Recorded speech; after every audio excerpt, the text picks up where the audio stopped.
Well, Kohberger's attorneys are asking Judge Steve Hippler to toss out not only the DNA evidence in this case, but nearly all of the evidence collected.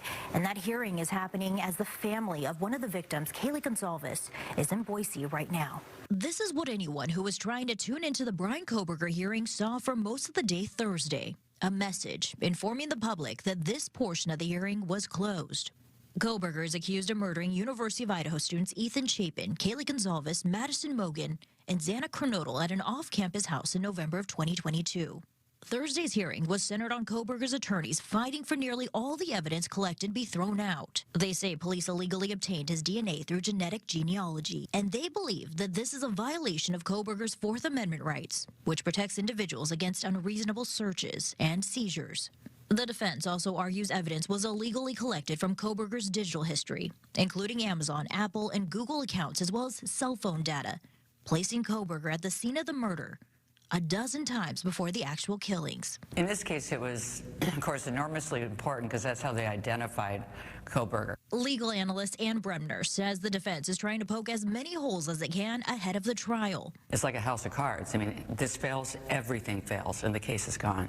Prosecutors say there is nothing unconstitutional about using that type of evidence. Genetic genealogy is a new way for police to investigate by comparing DNA found at a crime scene to public databases filled with DNA submitted by people trying to learn about their ancestry. Bremner says this is defense throwing a Hail Mary that could potentially be used later down the road.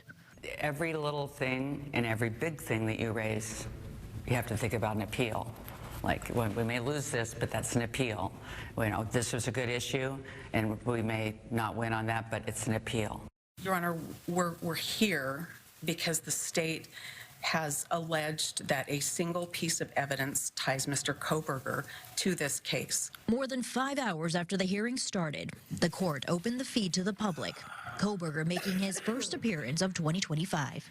I struggle with the idea that DNA left at a crime scene, that there's any expectation of privacy by someone who leaves DNA at a crime scene, that DNA can't be, as you say, searched without a warrant to establish identity.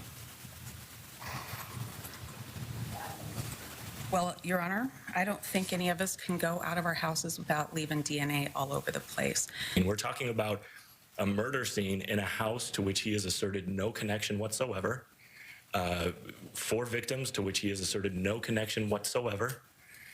We're not just talking about his DNA happened to be found in, a dresser drawer or something. It was found on a knife sheath where 4 people were killed by a knife.